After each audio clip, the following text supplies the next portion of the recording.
kita dengarkan apa yang akan disampaikan oleh Badan Kepegawaian Negara. Pak Bima, kami persilakan.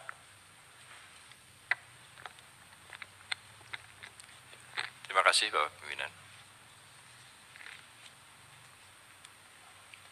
Bismillahirrahmanirrahim. Assalamualaikum warahmatullahi wabarakatuh. Selamat malam, salam sejahtera untuk kita semua. Om Swastiastu, Namo Buddhaya, salam kebajikan. Yang terhormat pimpinan dan para anggota Komisi 2 DPR RI, yang terhormat Bapak Menteri Pan-RB beserta jajaran, dan para hadirin yang berbahagia.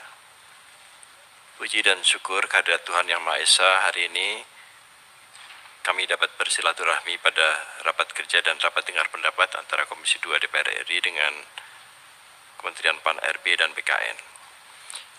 Pada kesempatan ini kami mengucapkan terima kasih atas dukungan, saran, dan masukan dari Komisi 2 yang disampaikan selama ini.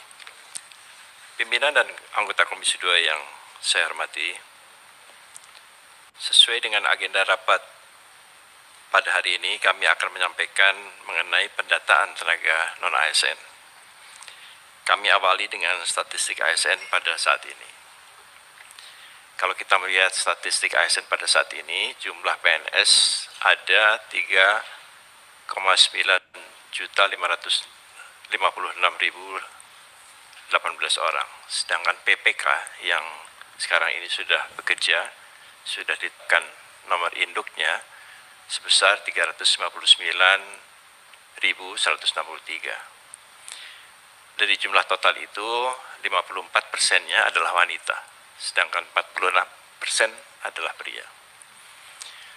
Kalau kita melihat dari sisi usia, maka yang terbesar itu adalah PNS ASN yang berusia antara 51 sampai 60 tahun. Ini bulk, ya. Jumlahnya paling besar, 1.494.994 orang. Pendidikan ASN, kalau kita melihat SD, SMP, SMA ini juga masih banyak. Di dalam ASN ini, yang SD masih ada 16.329, yang SMP juga masih ada 32.563. Kemudian yang pelaksana ini juga masih besar.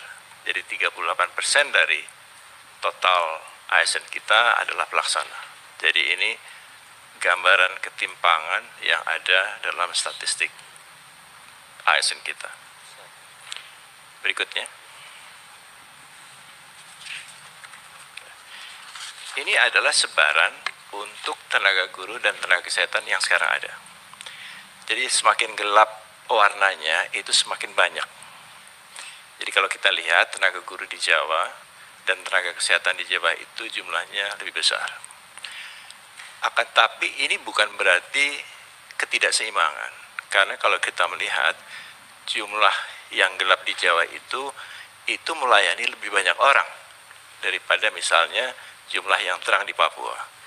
Kalau di Jawa, ASN itu melayani satu orang ASN 50 sampai 70 orang. Sedangkan di Papua hanya melayani 10 orang. Jadi ini bukan berarti ketidakseimbangan, tapi distribusi yang memang tergantung dari jumlah populasinya. Berikutnya. Ini tadi sudah disampaikan oleh Pak Menteri, jadi dari awal tenaga honorer K2 itu 648.462. Kemudian pada 2013-2014 sudah ditetapkan NIP-nya 194.830. Ini merupakan kesepakatan pemerintah dengan DPR pada waktu itu untuk menerima sepertiganya. Jadi angka itu adalah angka yang telah disepakati bersama. Di tahun 2018 masih ada sisa yang ditetapkan NIP-nya sampai tahun 2020. Jadi ada sisa tenaga honorer K2 410.010 orang.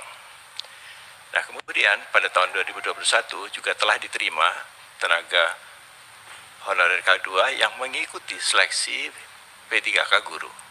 Jadi ada 51.492. Dari yang mengikuti itu, yang lulus passing grade-nya ada 31.050 orang. Sedangkan yang ditetapkan NIP-nya 30.001 orang. Nah, jadi sisa tenaga honorer K2 saat ini ada 378.880 orang. Berikutnya. Nah, kalau kita melihat tren pensiun dan penerimaan, maka memang pemerintah masih memegang zero growth. Tapi zero ini tidak nol persis. Jadi masih ada secara keseluruhan ASN kita masih tumbuh 2,1%. Ada tambahan 22.481 orang yang masuk dalam kurun waktu 2014 sampai 2021. Berikutnya lagi. Nah, ini adalah pendataan yang sekarang ini kita lakukan. Jadi pada penutupan pendaftaran pada tanggal 22 Oktober, jumlah yang terdaftar ada 2,421 juta orang. Tenaga honorer K2-nya ada 180.797 orang. Ini memang akan menjadi pertanyaan, kenapa angka 378.000 itu yang mendaftar tenaga honorer ada 180.797. Ini kami belum melakukan analisis, hanya melihat data saja. Jadi ada diskrepansi data sekitar 200.000 orang di sana. Sedangkan non-ASN ini adalah tenaga honorer yang baru yang tidak terdapat dalam database, itu jumlahnya 2.240.303. Yang melakukan pendaftaran itu 67 instansi pusat dan 533 instansi daerah. Kemudian pada tanggal 31 Oktober, kami meminta penyampaian surat pertanggungjawaban mutlak setelah uji publik yang telah menyampaikan 55 instansi pusat dan 425 instansi daerah, sedangkan yang belum menyampaikan ada 12 pusat dan 108 daerah. Ini jumlahnya agak sedikit turun, 2.360.723. Berikutnya. Nah, kalau kita lihat data-data tersebut berdasarkan pendidikan, maka yang pendidikannya SD SMP itu dari data yang belum ada SPTJM-nya ada 837.262. Nah, ini kami khawatir mereka tidak ada tempatnya di dalam formasi ASN. Sedangkan yang tidak menyampaikan ijazah, jadi belum ada ijazahnya, itu tidak ada dokumen ijazahnya, ada 2.847 orang. Ini jumlahnya menurun dalam penyampaian SPTJM oleh PPK-nya, pejabat pembina kepegawaiannya. Jadi untuk yang lulusan SD SMP, diploma maupun yang tidak menyampaikan ijazah turun, akan tetapi yang sarjana itu meningkat sedikit. Berikutnya. Nah, kalau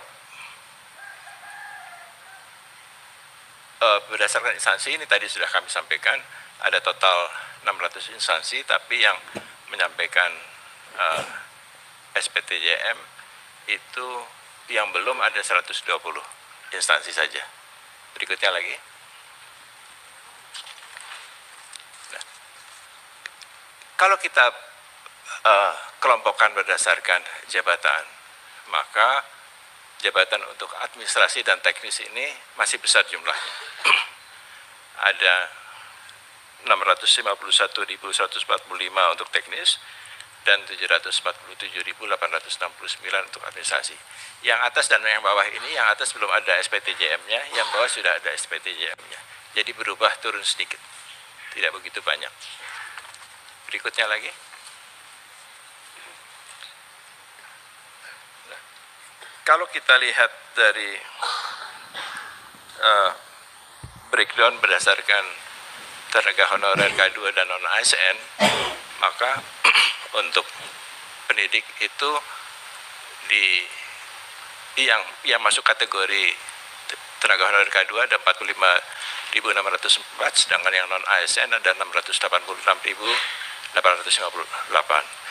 tenaga kesehatan ini yang tenaga honorer K2 ada 2.111, yang non ASN ini tenaga honorer yang baru yang non ASN itu adalah 203.188. Untuk penyuluh, ini berbagai penyuluh, ada 2.429 untuk tenaga honorer dan 72.003 untuk non ASN.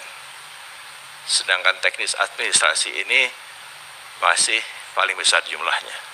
Teknis 57.733 dan administrasi 72.251 dari tenaga honorer, dan untuk non ASN 552.722 dan 665.824. Jadi ini jumlah yang besar untuk tenaga teknis dan administrasi.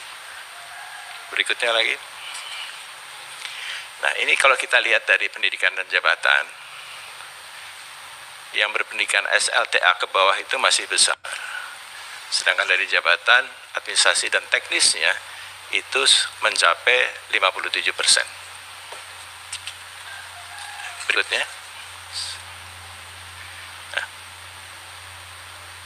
dari yang mendaftar, 10 instansi pusat dengan jumlah terbanyak itu yang paling banyak Kementerian Agama. Memang Kementerian Agama ini jumlah ASN-nya paling banyak di Indonesia. Jadi ada sekitar 230.000 ya, kalau tidak salah totalnya. Dan ini ada tambahan, mereka menginginkan 133.000 lagi. Jadi kalau ini tambung semua, itu jumlahnya akan menjadi 360.000. Nah, ini 10 yang terbanyak, Bawaslu nomor 10, 7.729. Sedangkan 10 instansi daerah dengan jumlah terbanyak itu yang paling atas adalah Provinsi Jawa Barat. Nah, kota Surabaya ini juga besar. Ini jadi agak lucu juga, kota Surabaya ini honorernya lebih besar dari banyak provinsi. Ada 17.736. Dan jumlah-jumlah dari instansi daerah lainnya. Berikutnya. Ini pengelompokan yang berbeda. Kita bisa melihat berapa jumlah perawat, bidan, asisten tenaga kesehatan, dokter, nutrisionis untuk tenaga kesehatan. Untuk tenaga pendidik ada guru dan dosen, penyuluh juga banyak sekali, penyuluh agama, penyuluh pertanian, penyuluh KB, penyuluh kehutanan. Untuk tenaga teknis ini ada tenaga pengelola, satuan pengamanan, ini satpam ini masuk ke dalam tenaga teknis, tenaga kebersihan, ini juga masuk ke dalam kelompok teknis, dan tenaga administrasi, ini baik administrasi umum, pendamping klien, operator sekolah, operator siak, dan operator dapodik. Berikutnya. Nah, ini pengelompokan berdasarkan masa kerja.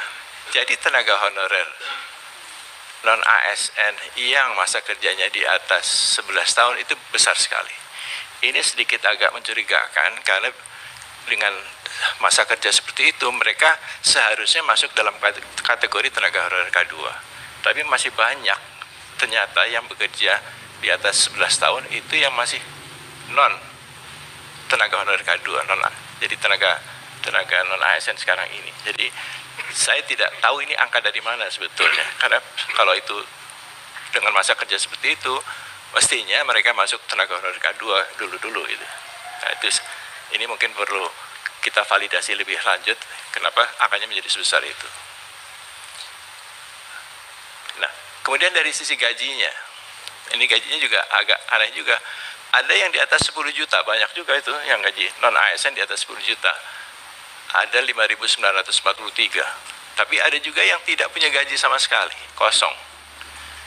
Jadi ini juga agak mengherankan kenapa mereka bekerja sebagai non ASN tapi tidak bergaji sama sekali. Itu ada 261.023 orang. Mungkin mereka tidak dibayarkan dari APBD sehingga tidak ada bukti untuk membayar gajinya. Nah, biasanya dibayarkan dari saweran SPPD atau dana taktis dan lain-lain yang tidak bisa dipertanggungjawabkan pengeluarannya sehingga tidak ada kwitansinya. Berikutnya. Ini tadi mungkin sudah saya lewatkan saja. Berikutnya lagi. Oh, mungkin sebelum itu gambar yang itu tadi, sebelumnya lagi, sebelum ini. Nah, ini ada yang diusulkan yang tidak sesuai dengan kriteria dari surat Menpan. Jadi ada yang masa kerjanya di bawah 1 tahun, itu tidak termasuk dalam kriteria itu. Itu ada 8.159. Kemudian juga ada yang usianya di atas 56 tahun, itu juga tidak termasuk dalam kriteria surat. Itu ada 1.599 orang. Ada yang usianya masih sangat muda, di bawah 20 tahun, itu juga tidak termasuk di dalam kriteria itu. Karena kalau kita asumsikan lulus SMA 18 tahun, maka untuk P3K itu dia harus memiliki masa kerja 2 tahun. Jadi usianya harus di atas 20 tahun. Jadi itu ada 189 orang. Jadi itu jumlah-jumlah kelompok-kelompok yang mungkin bisa kita hilangkan dari database ini. Berikutnya. Ini beberapa instansi yang tidak mengusulkan. Jadi di pusat ini ada 14 instansi, sedangkan di Papua, bukan di Papua Barat, di Papua 4 provinsi, sekarang menjadi 4 provinsi, waktu itu hanya 1 provinsi, itu tidak mengusulkan karena tenaga honorernya sudah mendapatkan formasi P3K secara khusus tahun lalu. Jadi sekarang ini sedang tes mereka, dan karena mereka sudah ikut tes semua, maka tidak memiliki lagi tenaga honorer. Berikutnya, yang terakhir. Nah, dari data itu kami melihat banyak data yang belum sepenuhnya menggambarkan data sebenarnya. Banyak yang mungkin merekayasa data itu. Jadi ini mungkin perlu pendalaman lebih lanjut, dan masih banyak 120 instansi yang belum menyampaikan surat pertanggungjawaban mutlak. Kemudian banyak juga instansi-instansi yang walaupun datanya sudah kami sampaikan tidak memenuhi kriteria, tapi tetap saja diusulkan. Nah, ini jadi kami mungkin mengusulkan perlunya dilakukan verifikasi dan validasi atau audit data untuk yang tenaga honorer non-ASN ini. Saya kira demikian Bapak Pimpinan, anggota Komisi 2 yang terhormat, yang dapat kami sampaikan, dan atas perhatiannya kami ucapkan terima kasih. Assalamualaikum warahmatullahi wabarakatuh. Waalaikumsalam warahmatullahi wabarakatuh.